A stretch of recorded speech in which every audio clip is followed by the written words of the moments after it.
Bonjour mesdames et messieurs et bienvenue à ce premier numéro du Café environnemental de l'Agora du Savoir Vert, qui est un cadre qui traite des questions environnementales avec des invités de tous les domaines. Aujourd'hui, nous recevons dans ces plateaux 4 jeunes étudiants de l'Université de Kinshasa qui sont dans la faculté de sciences, mention gestion de l'environnement. Et aujourd'hui, nous allons parler du sujet qui est la pollution atmosphérique ou la pollution de l'air. Mais avant tout, je vais vous présenter nos intervenants d'aujourd'hui qui sont respectivement à ma gauche, M. Félicité Batouapa, suivi de M. Daniel Lufoudou, et à ma droite, nous avons M. Eli Makila, suivi de Patti Mangala. Ben, comme je disais tout au début, nous allons parler de la pollution atmosphérique. Avant tout, j'aimerais m'adresser à M. Eli qui va un peu nous dire de son point de vue qu'est-ce qu'il pense de la pollution atmosphérique. Merci beaucoup Madame Karen Boyo d'avoir de m'avoir ici sur votre plateau et bien évidemment pour passer cet excellent café environnemental avec ce sujet très délicat qui est la pollution atmosphérique. Bon, nous descendrons un peu trop bas pour faire comprendre notre population, plus pour le profane, à ce qui concerne cette thématique de la pollution atmosphérique ou la pollution de l'air. Nous avons 2 mots-clés, pollution et atmosphérique. La pollution, partant de sa définition, la pollution c'est une diffusion dans l'environnement d'une substance ou d'un produit potentiellement toxique ou de nature à perturber l'écosystème ou l'environnement. Autrement, nous pouvons dire la pollution est toute modification anthropogénique, physico-chimique dans l'environnement qui entraîne de perturbations. Et si nous faisons allusion à l'atmosphérique, c'est un adjectif qui dérive de l'atmosphère. On sait tous que l'atmosphère est une couche d'air qui environne la Terre. Et plus particulièrement, ici nous parlons de la RDC, la pollution atmosphérique ou de l'air en RDC. Ici, chez nous, la pollution atmosphérique est causée bien évidemment par nos activités agricoles, telles que lorsque nous faisons l'agriculture, on pense plus à la déforestation pour prendre une vaste densité. Merci beaucoup, merci madame. Vous avez vraiment donné une explication assez claire, mais dans votre intervention, j'ai vraiment écouté de termes purement écologiques ou bien environnementaux. Est-ce que M. Félicité peut nous expliquer avec des mots un peu profanes pour ceux qui ne sont pas de ce domaine, afin qu'ils comprennent ce que c'est la pollution atmosphérique? Bien, merci pour la parole, mademoiselle Keren Bouillon. Voilà, nous parlons de la pollution atmosphérique, qui est notre thème de ce café d'aujourd'hui. Eh bien, pour le profane, il va falloir qu'il sache que la pollution atmosphérique n'est rien d'autre que l'injection ou l'introduction d'une substance toxique dans l'environnement. Et lorsqu'on parle de pollution, il va falloir que cette substance qui est injectée dans l'environnement où réside l'homme puisse avoir des perturbations ou dysfonctionnements dans l'environnement. Voilà un peu ce que veut dire la pollution atmosphérique.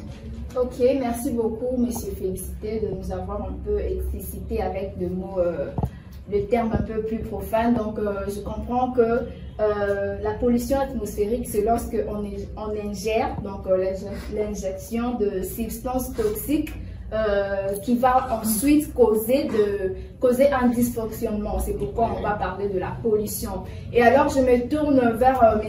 Patti. Partant de ce que nos 2 collègues viennent de dire par rapport à la pollution atmosphérique, est-ce que nous pouvons avoir des exemples des substances toxiques notamment qui polluent l'atmosphère, parce que nos téléspectateurs aussi pourront peut-être se demander, on parle de substances toxiques, et quelles sont ces substances qui peuvent causer un dysfonctionnement dans l'atmosphère? Merci madame pour m'avoir laissé la parole. Parlons de notre pollution atmosphérique, cas de la RDC. L'atmosphère est facilement polluée, cas de la RDC, premièrement par l'utilisation de l'énergie fossile. Car notre pays, la plupart de l'étendue de notre pays, utilise l'énergie fossile qui est basée sur le charbon à bois. Donc, en RDC, le charbon à bois a eu une déforestation intensive ou soit massive peut facilement polluer notre atmosphère, tout en déboisant les étendues de la forêt, car notre agriculture n'est pas utilisable à des niches écologiques, mais l'agriculture est utilisée à une forêt déboisée. Des brûlures peut facilement changer notre atmosphère. C'est tout ce que je peux facilement vous donner comme exemple typique et au BIT pour expliquer aux autres que non, notre pollution atmosphérique en RDC est basée par l'énergie fossile qui est l'utilisation du charbon à bois. Les restes, on en parlera en détail. Ok, merci beaucoup, Monsieur Pati, pour votre intervention par rapport à ces substances qui peuvent nuire à l'atmosphère. Vous avez notamment parlé du charbon, de braise. On a souvent l'habitude de l'utiliser ici en République démocratique du Congo. Notamment, on l'appelle le makala.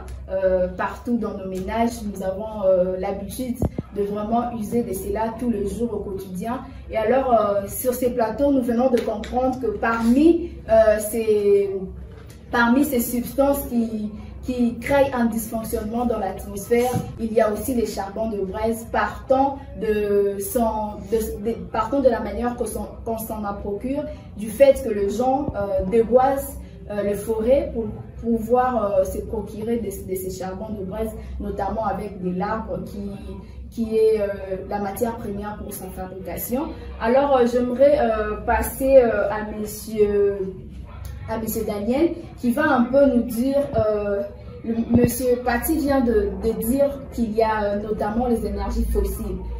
Ça m'a un peu échappé. Qu'est-ce qu'on comprend par énergie fossile en fait? Oui, alors, merci pour la parole.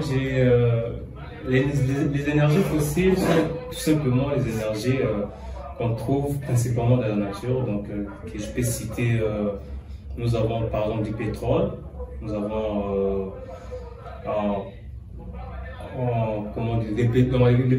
disons juste des carburants, donc voilà, des carburants qui nous aident à transformer des énergies fossiles qui nous aident à être utilisées couramment dans la vie courante, disons.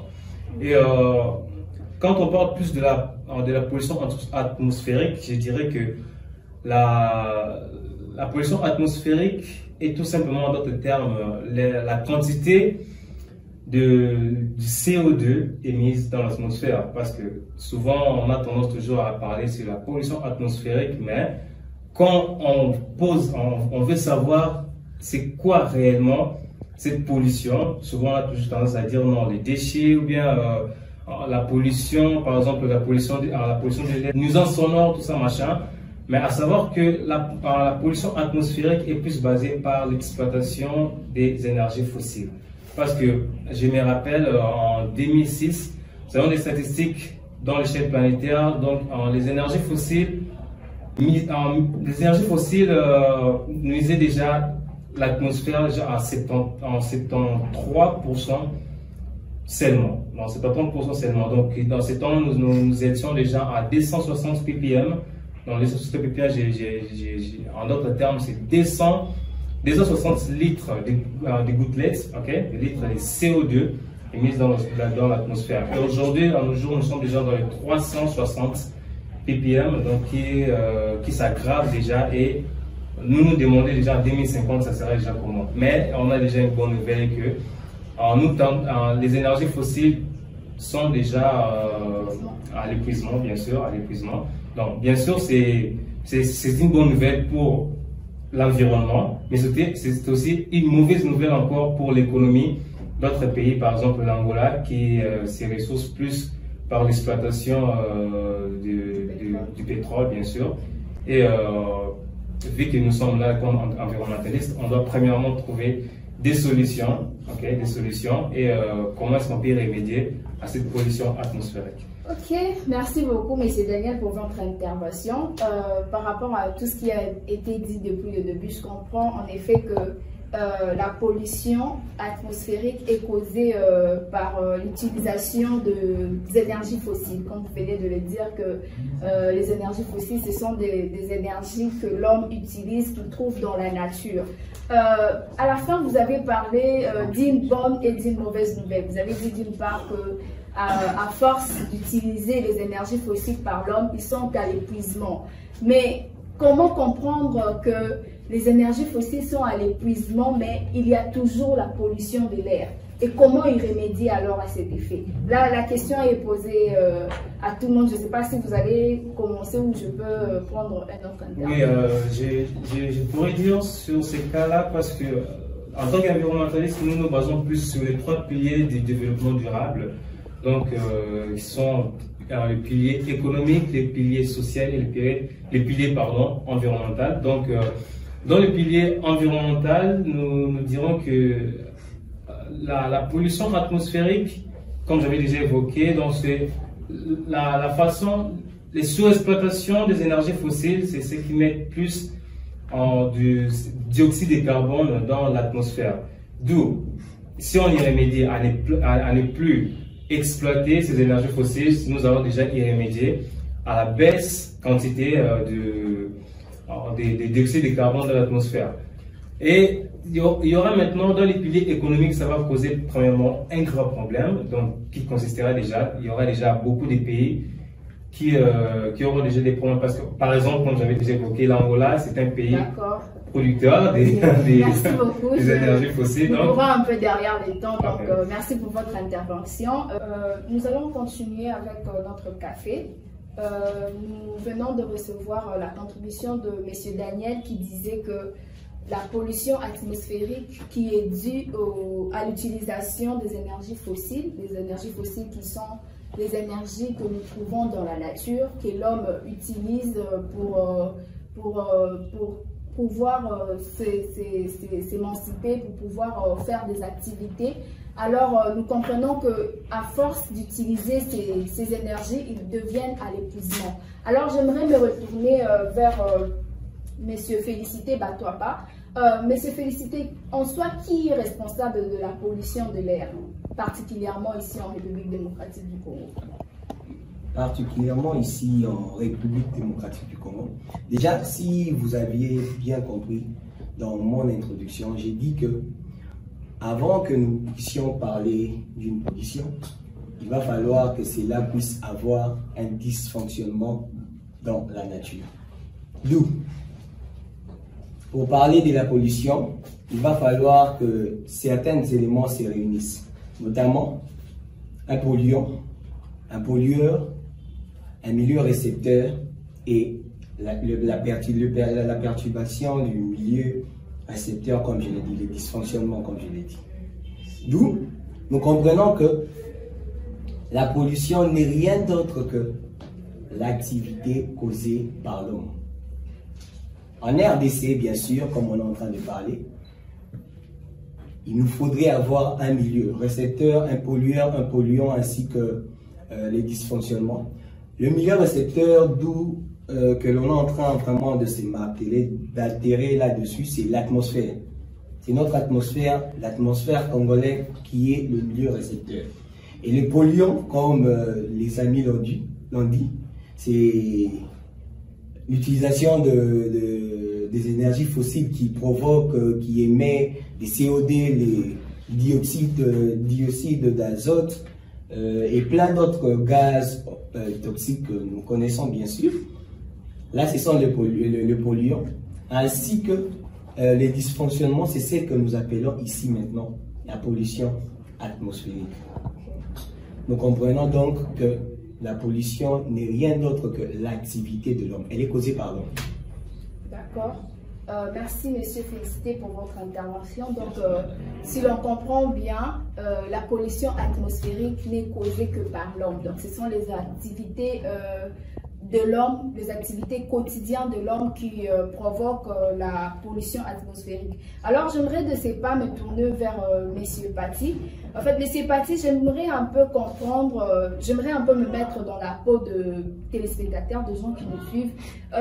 Souvent, on a remarqué que maintenant, on parle du réchauffement climatique, bien sûr que notre sujet reste la pollution atmosphérique, mais on parle de réchauffement climatique et dans chaque milieu, ça a un peu une particularité. Et alors, ici en République démocratique du Congo, les gens pourraient se dire, vous parlez de pollution atmosphérique, mais en République démocratique du Congo, on n'est pas si développé. On fait partie de pays en voie de développement, donc nous n'avons pas vraiment, nous n'utilisons pas assez ces énergies fossiles, nous n'avons pas assez d'industrie par exemple. Et comment comprendre ces contrastes entre les pays développés et les pays sous-développés, qui est la RDC par exemple, dans la pollution atmosphérique? Comment le comprendre? Est-ce que la RDC aussi vit vraiment la pollution atmosphérique? Merci madame de m'avoir encore accordé la parole en me posant la question sur la pollution atmosphérique qui est le cas de la RDC. J'ai toujours eu tendance de dire que la pollution provoquée de l'action de l'homme n'est pas un phénomène nouveau en RDC, car notre pays est un pays sous-développé. Les activités de la pollution, par exemple en RDC, le transport, d'une manière générale, nous avons le transport, l'agriculture, l'industrialisation, etc. Secondo, je devrais facilement m'atteler sur le point de l'agriculture intensive, car notre pays est un pays sous-développé. Notre pays utilise beaucoup plus l'agriculture. Nous avons une agriculture qui est intensive et incontrôlable en RDC. C'est par là d'où vient notre pollution atmosphérique. Car sur l'industrialisation, nous sommes un pays moins industrialisé. On ne peut jamais parler de la pollution atmosphérique en RDC, prenant le cas de l'industrialisation. Nous n'en avons vraiment entièrement pas. S'il faut parler de la pollution atmosphérique en RDC, la cause principale c'est l'agriculture intensive et un déboisement intensif. En outre, je peux parler sur les changements climatiques que j'appelle autrement la perturbation climatique en RDC est basée sur une agriculture intensive. S'il n'y a pas une agriculture intensive, on ne peut jamais parler du changement climatique en RDC ou soit de la perturbation climatique. C'est notre agriculture qui est incontrôlable. C'est ça qui sont les causes majeures de notre changement ou soit de perturbation atmosphérique en RDC. Okay, avant de vous accorder la parole, j'ai vu M. Eli qui voudrait ajouter quelque chose. Bon, ce que nous devions tous maîtriser, c'est d'abord, la RDC est une patrie qui contribue à la pollution atmosphérique. Mais c'est une patrie qui ne met pas assez les émissions de gaz à effet de serre. Parce que c'est tellement absurde de parler de la pollution atmosphérique sans évoquer le gaz à effet de serre. La RDC, grâce à ses moyens de transport, on est dans, exemple ici en Kinshasa, on est dans une mégapole de plus de 15 millions d'habitants. Si vous passez dans notre boulevard, il y a assez de véhicules qui passent. Mais ce n'est pas toujours comparable à la Chine. En Chine, c'est tout le monde qui a. C'est pas proportionnel, c'est pas assez proportionnel, mais la RDC est une patrie qui contribue à la pollution atmosphérique. Même si vous contribuez dans une petite quantité, mais vous contribuez à la pollution atmosphérique. Peu importe que ça soit grand ou petit, tout le monde contribue. Peu importe, même si vous polluez un tonne, vous polluez quand même.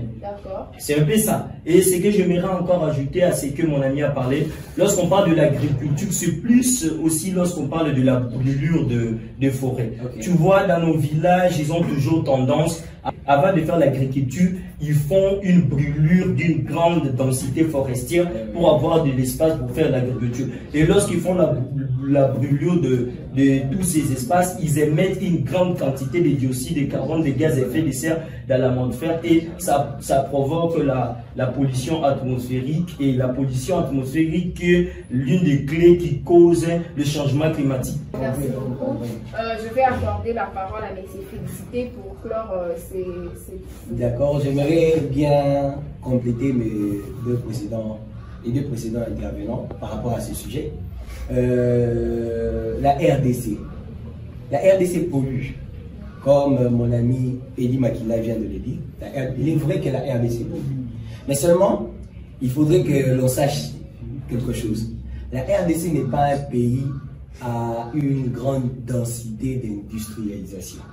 Ce qui fait que nombreuses personnes déconsidèrent la pollution qu'a la RDC dans le monde. Alors que nous oublions bien sûr, comme prenons l'exemple de Kinshasa, et c'est une mégapole à plus de 15 millions d'habitants.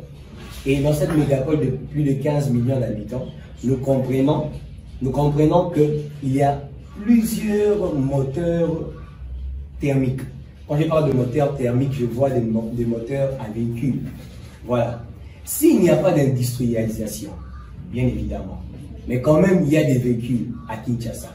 Et nous devons savoir que la combustion de moteurs thermiques provoque des gaz à effet de serre qu'on appelle dioxyde d'azote, NO2. Et le dioxyde d'azote se propulse dans l'atmosphère et crée ce qu'on appelle la pollution atmosphérique. Donc, il est vrai que la RDC pollue aussi l'atmosphère. Ok, si nous comprenons bien, c'est-à-dire que chaque pays a sa manière de polluer. Bien sûr, bien donc évidemment. chaque pays a ses substances qu'il émet.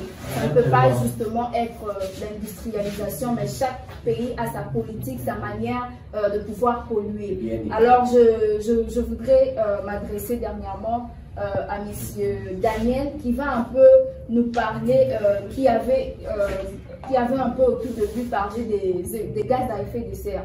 Est-ce que vous pouvez un peu revenir sur la définition de ce que c'est le gaz à effet de serre? Les gaz à effet de serre, il faut d'abord savoir que les gaz à effet de serre, sans ces gaz-là, il n'y aura pas la vie sur Terre en tout cas. Okay. Okay. Nous voulons avoir la différence entre gaz à effet de serre et effet de serre. Parce que vous avez dit que l'effet de serre, c'est un processus naturel. Et comment comprendre encore que le gaz à effet de serre est une substance qui pollue l'atmosphère? Monsieur Félicité, est-ce que vous pouvez un peu nous expliquer cette nuance? Ok. L'effet de serre est un processus naturel qui permet bien sûr de maintenir une température vivable sur le système Terre.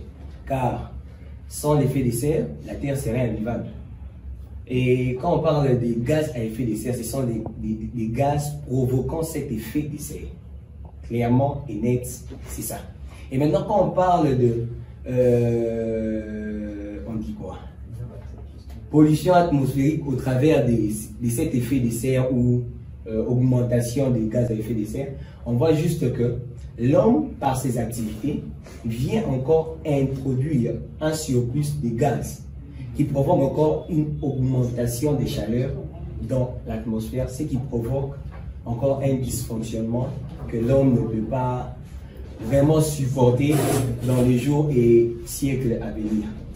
D'accord, si nous comprenons, alors nous allons dire que la nature en soi, elle est déjà dans une position de risque, parce que il ne suffit juste d'un petit peu pour que tout se déclenche. Donc, quand on a déjà l'effet de serre, quand on aura encore plus de gaz à effet de serre... Bien sûr, Dieu a créé toutes choses sur mesure. On ne peut pas venir corriger Dieu en ajoutant l'intelligence humaine. Mais comment comprendre le fait que si nous utilisons... Donc, il ne faudrait plus utiliser les gaz à effet de serre, c'est ça?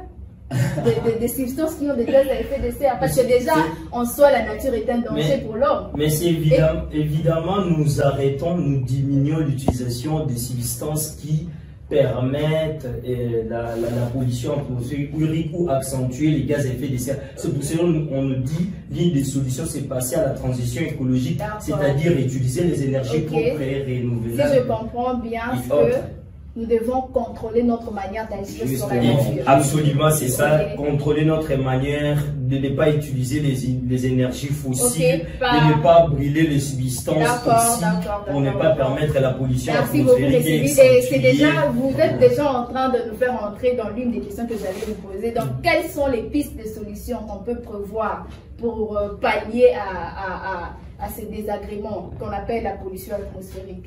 Je commence par vous et on va terminer par cette question.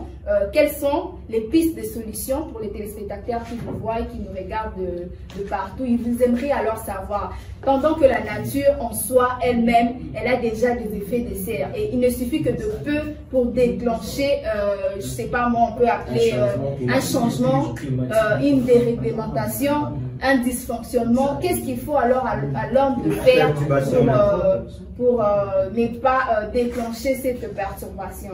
Qu'est-ce qu'il doit faire? On commence par M. Eli, on va passer par M. Patti, et ensuite on va prendre M. Félicité et terminer avec M. Daniel. Merci. Ok. Comme piste des solutions idoines à prendre pour atténuer tous ces effets environnementaux, nous aimerions bien proposer juste à toutes les couches de la population quinoise ainsi que congolaise en général de passer à ce qu'on appelle la transition écologique. La transition écologique nous promet plus sur l'utilisation des énergies nouvelles et renouvelables, mais aussi de ne pas utiliser comme nous le faisions auparavant en faire de l'agriculture tout en brûlant le forêt, chercher des espaces, mais aussi nous courons derrière le temps, monsieur, parce que dans les émissions prochaines, nous allons parler de cette transition écologique notamment, parce qu'on a juste voulu savoir un peu cette piste de solution. Mais aussi l'éthique environnementale, merci, l'éducation verte. On parlera de ça, on aura le temps pour ça. Tant qu'environnementaliste, que j'appelle moi un médecin de l'espace, doit être capable d'apporter une solution à la population pour un peu diminuer une perturbation climatique, ou soit que j'appelle un changement climatique en RDC, précisément dans la ville de Kinshasa. Nous devons facilement diminuer notre utilisation de l'énergie fossile, ou soit facilement remplacer. Nous devons facilement remplacer notre énergie fossile aux énergies électriques. Par exemple, des réchauds électriques que nous pouvons facilement utiliser à la place de l'énergie fossile pour diminuer un peu une perturbation climatique. Mais en RDC, nous n'avons pas un bon courant. Quand vous parlez de l'électricité, des réchauds électriques, ici on n'a pas de bonnes électricités. Comment est-ce qu'on pourra pallier à cela? Bon, sur une piste de solution, on peut facilement s'adapter pour ne pas polluer notre nature. D'accord, merci beaucoup. Donc là, c'est votre piste de solution. Donc, laissez les charbons de Brest qu'on appelle Makala pour passer à la SNEL. La SNEL, vous pouvez nous aider sur ces points parce que Patti vient de nous dire que nous devons un peu arrêter d'utiliser nos charbons pour passer à l'électricité. Donc, on compte vraiment sur la SNEL pour nous aider sur cette piste de solution. Alors, je vais passer à M. Félicité qui va aussi nous donner une piste de solution, comme les autres l'ont fait. Ok. Je n'irai pas de gauche à droite. Je pense déjà que mes deux amis ont déjà dit ce qu'il faut. Mais seulement, il faudrait savoir que la solution idéale qui reste pour réduire ou pour pallier à ces problèmes de pollution atmosphérique en RDC, la solution idéale n'est que l'information. La population doit être informée sur la question environnementale de notre pays. Dites-moi, comment est-ce qu'une personne peut savoir que le feu brûle si on ne l'a pas informé que si tu touches, ça va te brûler? Ou soit s'il touche, exécution va la mort. Mais il va toucher directement. Ok, bien sûr. On aime bien essayer et se brûler. Il y a un dicton qui dit, bien sûr, que les conséquences corrigent mieux que les conseils. Alors, nous ne voudrions pas que les conséquences puissent nous corriger. Nous voudrions bien prévenir que guérir. Alors, nous appelons, nous tenons l'attention de nos gouvernants congolais afin de pouvoir nous donner des moyens nécessaires pour bien divulguer l'information sur la question environnementale. Nous pensons très bien que la population congolaise doit être informée sur ce qui concerne l'environnement. C'est la seule solution que nous pouvons proposer. Ok, merci beaucoup, monsieur. Félicité pour votre contribution. Nous allons passer à monsieur Daniel qui va... Oui, je dirais que pour remédier à cette fléau de la pollution atmosphérique, je dirais qu'ici en RDC, nous avons premièrement pas trop d'industries qui polluent, là c'est déjà à savoir. Et souvent avec les dérèglements climatiques, c'est par exemple, la France a peut-être 10 industries de fabrication de voitures, donc voilà déjà, la France pollue Et c'est pas que ce sont les Français qui vont subir cette pollution, c'est toute une planète qui va en subir. D'où moi je proposerais qu'avec la pollution, dans les cas de la pollution atmosphérique, je dirais, d'adapter la loi des situations actuelles, celle des pays qui veulent se développer bien sûr, que tout le monde veut avoir un véhicule, là bien sûr, tout le monde vraiment veut avoir un véhicule, pardon. Et alors, les industries s'installent dans nos cités, que les industries automobiles s'installent ici dans nos cités. Mais on parle de moyens pour lutter. Comment... Pour lutter, oui, parce que ce sont la fabrication des véhicules. Vous ne trouvez pas que ça va encore accentuer l'émission de gaz à effet de serre? Qu'est-ce qu'on doit faire pour diminuer? Parce qu'on a besoin de diminuer. On aura toujours à continuer avec l'exploitation des énergies fossiles. Donc, la présence des énergies fossiles égale aux véhicules aussi. Parce que quand on exploite, la majorité des énergies fossiles, quand on exploite, ce n'est pas seulement le bois. C'est pas seulement le bois. Parce que quand on parle plus de surexploitation des énergies fossiles, on parle plus du pétrole. Et c'est vraiment parmi les gaz qui polluent. Donc le pétrole est vraiment le gaz moteur. C'est lui le gaz moteur qui pollue plus l'environnement. Ok, merci beaucoup de nous avoir suivis. C'était là notre premier café environnemental de l'Agora du Savoir Vert, qui est une structure qui nous éduque sur l'environnement. Aujourd'hui, notre thème était la pollution atmosphérique ou la pollution de l'air. Nous avons vu avec nos différents invités, notamment des étudiants de l'université de Kinshasa, de la faculté de l'environnement, et ils nous ont décrit en de petits mots qu'est-ce que c'est la pollution atmosphérique. Ce que nous pouvons retenir, c'est que la pollution, on parle de la pollution atmosphérique, c'est lorsqu'il y a des substances toxiques qui, en entrant en interaction avec la nature, créent des perturbations. Alors, parmi ces substances, on a parlé de gaz à effet de serre, des COD, on a parlé des gaz méthane, de toutes ces substances qui peuvent nuire à l'air, à l'atmosphère. Alors, ensemble avec les amis, nous avons proposé quelques pistes de solutions que vous allez retrouver en bas de vos écrans. Juste là, ça sera écrit. Alors, on a parlé tantôt de l'information d'abord qui doit être un pilier parce que nous sommes dans un pays sous-développé, donc il faut éduquer la population congolaise.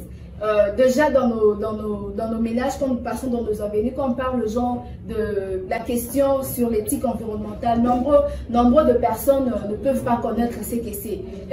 C'est un peu réservé, c'est comme s'il y a une partie de la population qui est éduquée. Alors ce qu'il faudrait d'abord faire, c'est informer la population sur ce qui concerne l'écologie, parce que ce sont des enjeux de notre temps, de l'ère du 21e siècle, parce qu'on parle maintenant du réchauffement climatique.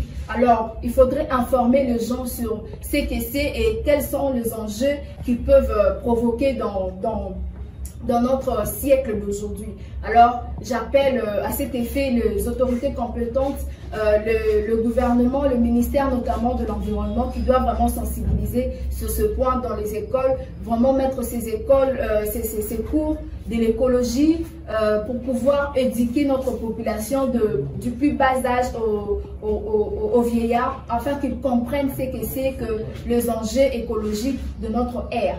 Et après ça, nous aurons aussi, comme nos amis les ont bien dit, la transition écologique. Alors on comprend par la transition écologique le fait de laisser les énergies non renouvelables pour utiliser les énergies renouvelables. Entre autres, laisser les énergies fossiles. Et déjà à cette ère, on parle de la crise du pétrole, de l'or noir.